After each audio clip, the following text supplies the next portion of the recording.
செம்மறிகள் காலத்துல கல்லாக தான் கட்டியிருக்காங்க. எல்லா கோயிலும் நல்லாக தான் கட்டியிருக்கு. எல்லா கோயிலும் நல்லாக கட்டியிருக்கு. பூமியில எந்த மலையை உடைச்சதா தெரியல. ஆனா இன்னைக்கு ஒரு கோயில் கூட கட்டல, அம்புட்டு மலையை உடைக்கிறாங்க. யாரும் கேட்க.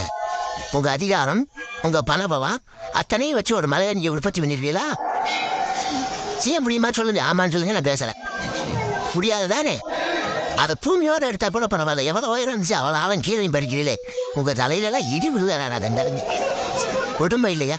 நெஞ்சு பொறுக்கிறதில்லையே, நிலை கட்ட மாந்திர நினைத்து விட்டால் நெஞ்சு பொறுக்கிறதில்லை என்ற பாரதியோடைய வயிறு வரைக்கும் ஞாபகத்துக்கு வர வேண்டாமா? யாருமே அதை பத்தி பேசலையே. இயற்கையை அழிக்கிறது எவ்வளவு பெரிய பாவம் என்று யார் திட்டிக்கிறது? ஒரு மரத்தை வெட்டிட்டா கூட ஒரு 10 மரத்தை வச்சு உண்டாக்கிடலாமே.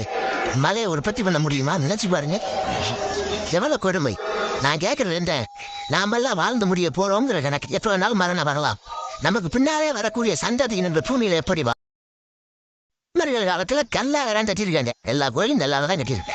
எல்லா கோயிலும் நல்லாக கட்டியிருக்கு. பூமியில எந்த மலையை உடைச்சதா தெரியல. ஆனா இன்னைக்கு ஒரு கோயில் கூட கட்டல, அம்புட்டு மலையை உடைக்கிறாங்க. யாரும் கேட்க.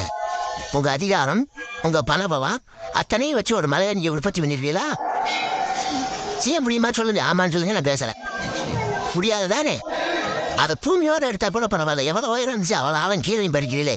உங்க தலையிலலாம் இடி விழுத கொடுமை இல்லையா? நெஞ்சு பொறுக்கிறதில்லையே, நிலை கட்ட மாந்திர நினைத்து விட்டால் நெஞ்சு பொறுக்கிறதில்லை என்ற பாரதியோடைய வயிறு வரைக்கும் ஞாபகத்துக்கு வர வேண்டாமா? யாருமே அதை பத்தி பேசலையே. இயற்கையை அழிக்கிறது எவ்வளவு பெரிய பாவம் என்று யார் திட்டிக்கிறது? ஒரு மரத்தை வெட்டிட்டா கூட ஒரு 10 மரத்தை வச்சு உண்டாக்கிடலாமே. மலையை உற்பத்தி பண்ண முடியுமா? நினைச்சு பாருங்க, எவ்வளவு கொடுமை.